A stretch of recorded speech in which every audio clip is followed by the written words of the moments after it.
Member for Abbotsford Mission. Thank you, Madam Speaker.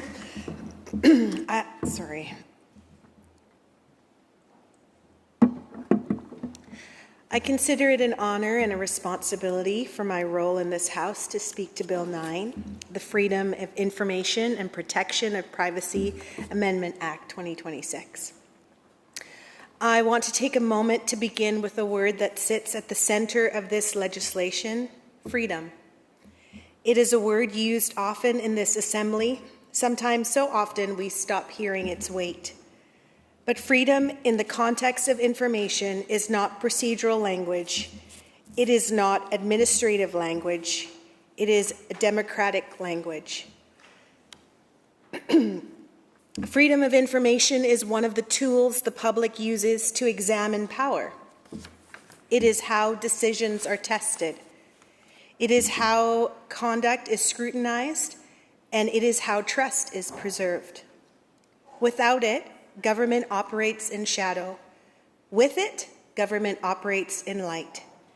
And that distinction matters because democracy is not only what happens during an election,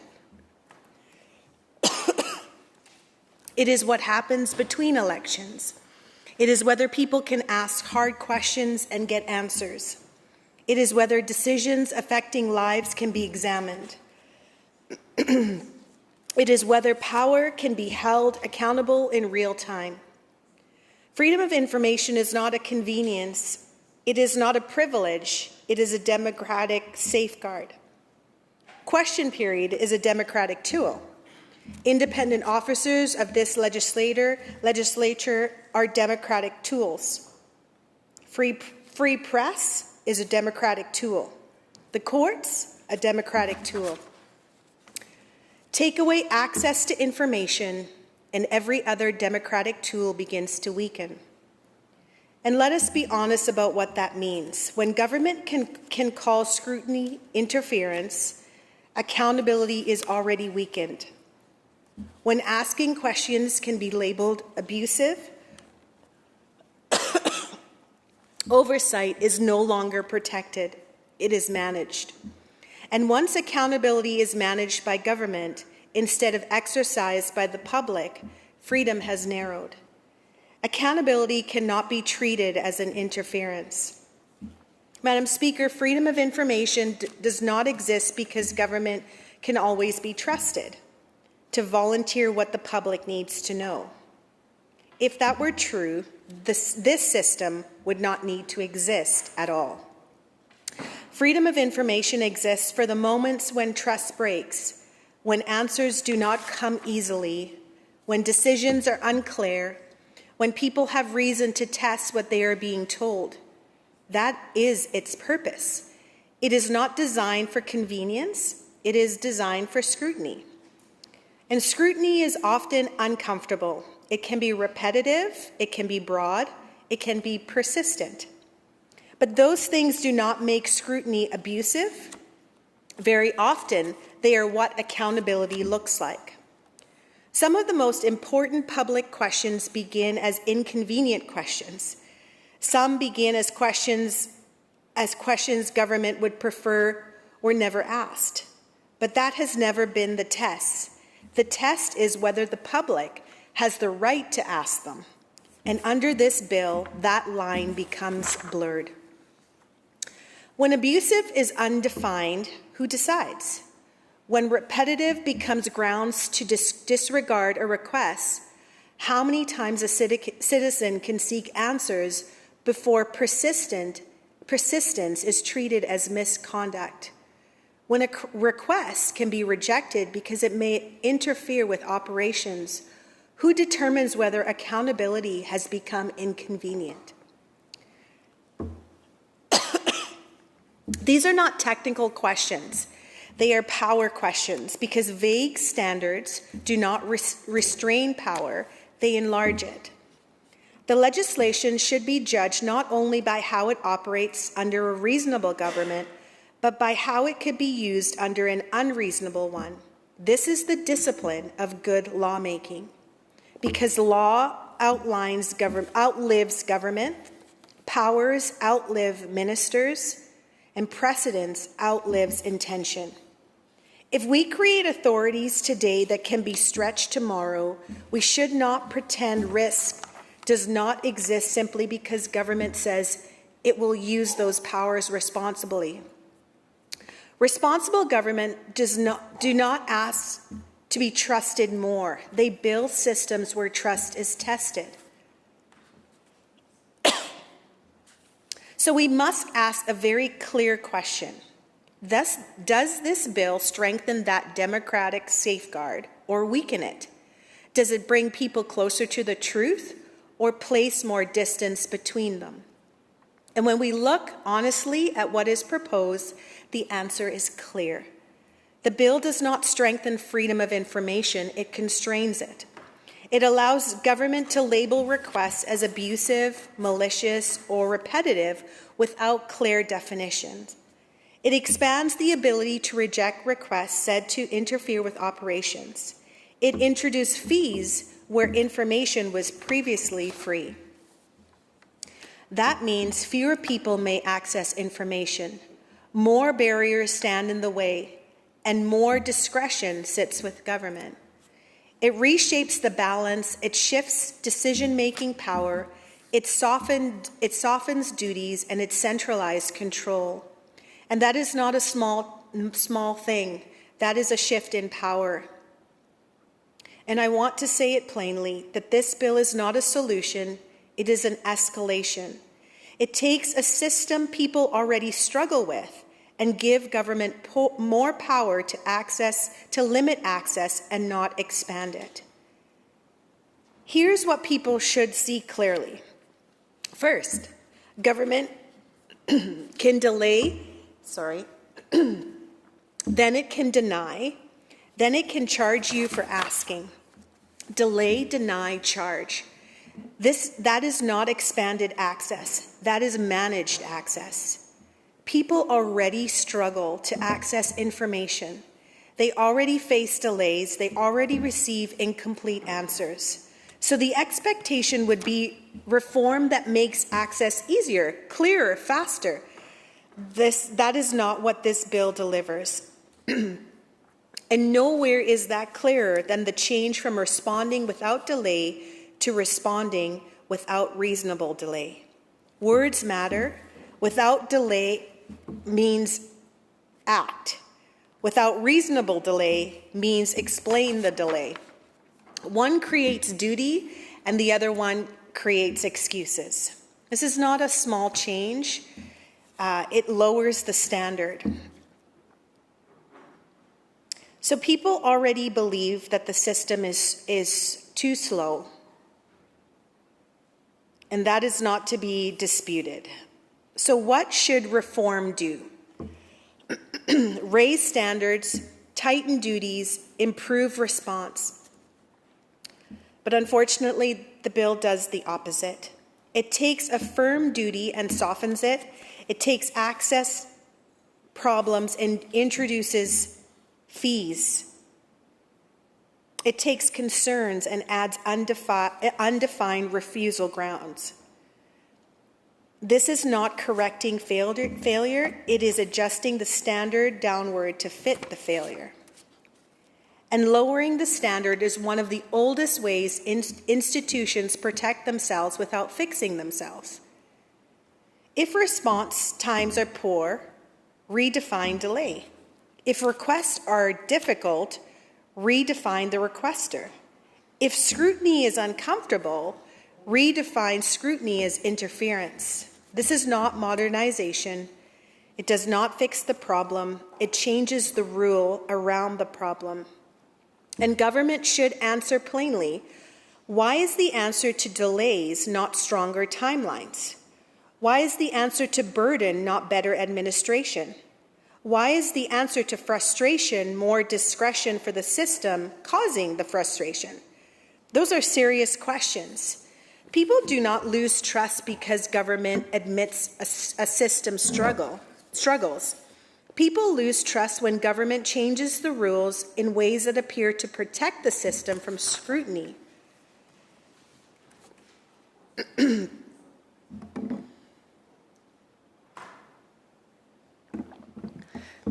Clarity is missing because vague language replaces clear rules. Discretion replaces consistency, and interpretation replaces certainty. Words like abusive, malicious, repetitive, excessively broad, not defined in law, yet carrying consequence. A broad request is not abuse. Repeated requests are not malicious. Persistence is not misconduct.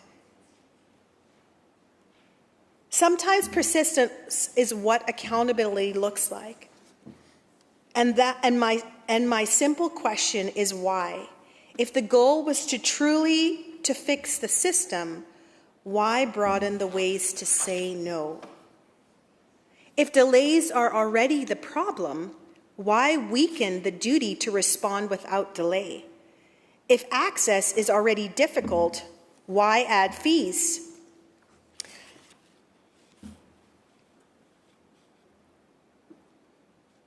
It's all right. Okay. I reserve my place in the debate and move adjournment of the debate. Members, you've heard the question. Those in favour say aye. Aye. Those opposed, nay. Motion carried. Debate is adjourned. Committee Chair. Madam Speaker, Committee of Supply Section C reports resolution and completion of the estimates of the Ministry of Health and asks leave to sit again. And when shall the committee sit again? Government House Leader. Later, thank you. Thank you. Government House Leader. Thank you. I'd like to call a resumed debate for Bill 9. Thank you. The member for Abbotsford Mission continues. Madam Speaker, I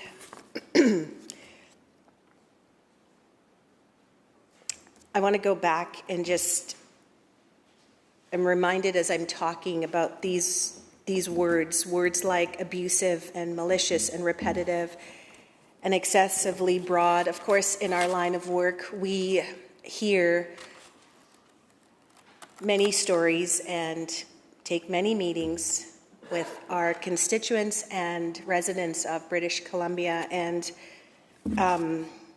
very disturbing that as I'm reading this and considering Bill 9, that this is being lived out right now by some of the parents in the autism community, and they have petitioned the minister continually, as is their right to ask questions and get clarity. And these are the types of things that are happening in real time. Well, I know this is not answering question period, so I'll let the minister reach out to the parents that are advocating for her to actually listen to them and not block them, because it is Member very has much. the floor. Continue. Yep. Member has the floor. Continue, Thank member. you. Thank you. It's unfortunate because in a period of time where we have freedom of speech and the right to ask questions and to gain clarity, the very language that this bill is carrying, words like abusive, malicious, repetitive, excessively broad, really puts the public in a very difficult spot when they have real life questions to ask. And so as we're considering that bill, I think we need to look at that, because we all have a right to freedom of speech. If delays are already the problem, why weaken the duty to respond without delay? If access is already difficult, why add fees? If discretion is already broad, why make it broader? Those are not mechanisms of reform. Those are the mechanisms of control, and it does not serve the people.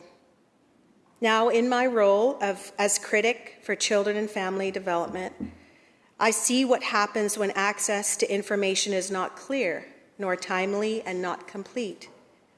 I hear from parents trying to understand why decisions were made about their children. And I hear from youth who have grown up in care trying to piece together their own story. I hear from caregivers advocating for children who cannot yet advocate for themselves. And what they are asking for is not complicated. They are asking for answers. They are asking for clarity. They are asking for truth. And many of them, an FOI request is not, and for many of them, an FOI request is not optional. It is the only pathway they have. For some families, this is not paperwork. This is how they find out what happened to their child. Government should be very careful about making that harder. And a parent looking for answers should never be treated like a problem to manage. I want this House to consider who is least protected when access becomes harder. It is often not the institution, it is often the family already struggling. The foster parent, the parent trying to understand apprehension, the young adult aging out of care to reconstruct their history. These are often the people with fewer resources, fewer advocates, less capacity to absorb delay. So when government introduces cost barriers, delay flexibility, and broader refusal grounds, those burdens do not fall equally. They fall hardest where capacity is already weakest. That is a consequence. And in child welfare, delay is not neutral. Delay can mean missed intervention. Delay can mean prolonged harm. Delay can mean answers arrive after decisions can no longer be changed. That is why access to information cannot be treated as an administrative housekeeping when consequences can be human. We should be strengthening that safeguard, not loosening it. A mother reaches out after her child has been removed from care. She's not looking to fight blindly, she's trying to understand. She submits a request. She waits. Documents arrive incomplete. She follows up. She narrows the request. She asks again. Under this bill, that persistence can be labeled repetitive. And once that label is applied, her request can be dismissed. So what happens? A mother seeking truth is told to stop asking. That is not transparency. That is control. And the consequences are there are moments when access to information is not simply important, it is urgent, sometimes life-determining. A family loses a loved one after systems fail.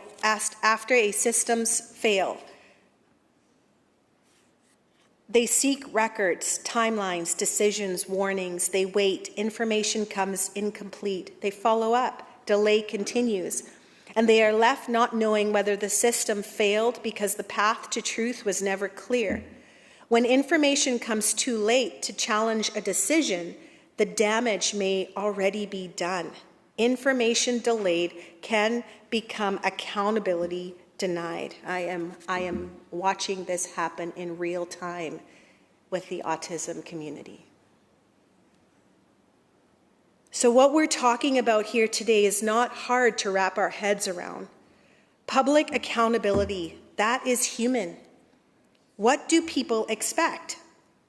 If they ask a question, they should receive an answer. They expect clarity, they expect access, they expect accountability.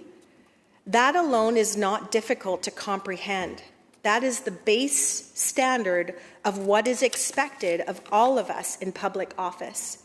Clarity, transparency, accountability, integrity. Words that shouldn't be regarded as inconvenient or as a hindrance. Words that outside of this government's leadership and outside of this bill are commonplace expectations of good leadership. And that's not what is before us today. We are not talking about matters of good leadership. We are not talking about the mutual benefits we will all experience if this proposed legislation is passed. Madam Speaker, there are no mutual benefits to be shared.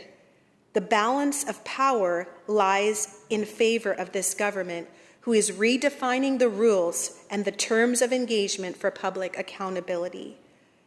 What does this bill introduce? Undefined terms, subjective interpretation, more discretion, more denial. And people expect clarity, but they're getting ambiguity. People expect access, but they're getting barriers. People expect accountability, but they're getting control. I want to talk about the cost, because this bill introduces the ability to charge for information that was previously free. And we need to be very clear what that means. Access to truth can depend on the ability to pay. That means transparency is no longer equal. The right to know should not depend on the size of someone's wallet. Transparency should not operate on a user pay model. I want to spend a moment on fees because this should concern every member. The right to know should not operate like a toll road. Once access depends on what people can pay, transparency is no longer equal. Someone can pursue answers, or some can pursue answers, and some may decide they can't afford to. And that creates a two-tier relationship to public information. Those with means can press further. Those without may stop asking. Even the possibility of fees may cause some people to stop before they file a request. Sometimes a barrier does not need to be used often to have effect. It only needs to exist. And that should trouble us. Now step back and look at the pattern. More discretion, more delay, more denial. At the same time, less access, less clarity, less accountability. That gives government more room to decide and the public less certainty. Legislation should empower people, make systems clearer, bring people close to truth. And this bill, Madam Speaker, does the opposite. It makes the system more vague, more distant, more controlled. And that is why it must be challenged. Because freedom of information is not just process, it is a democratic safeguard. And when we weaken it, we weaken the public's ability to hold government accountable. We weaken the ability to trust to truth. We weaken the ability of truth to surface. We weaken trust. And once trust is broken, it is not easily rebuilt. Let me leave government with a simple test.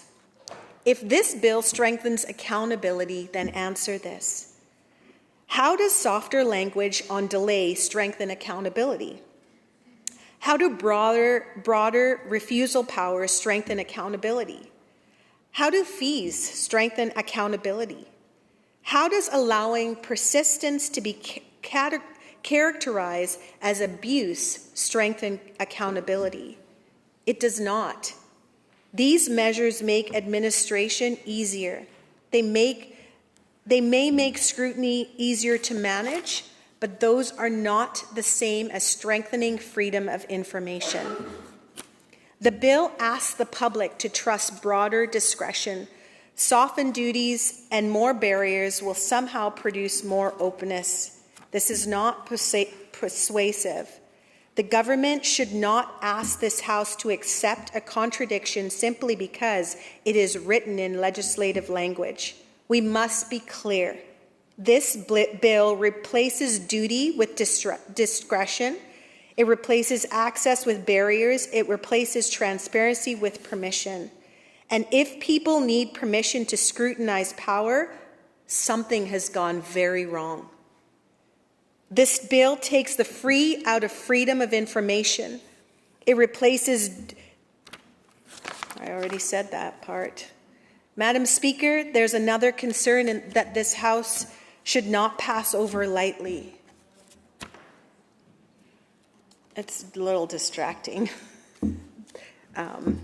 having members from the other side congregate and talk while you're speaking.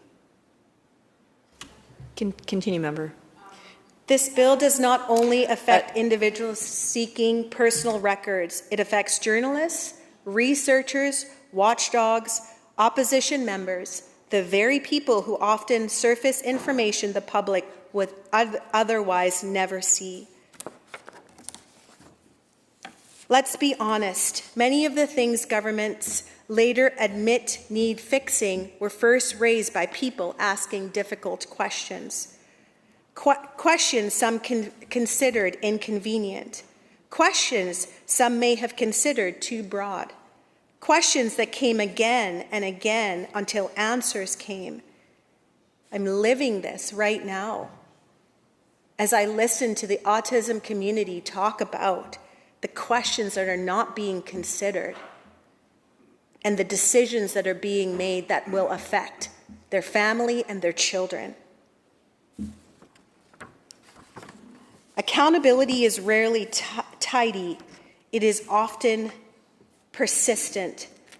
And that is why language in this bill around repetitive requests and interference should concern members beyond this debate. Member, excuse me. Just like to recognize the Minister for Environment and Parks. Thank you, Madam Chair. I just wanted to remind all members that they're not supposed to talk about people that are in the committee, in the room.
Thank you. Just a reminder to members to be mindful of the debate that's underway and recognizing the member to continue from Abbotsford Mission.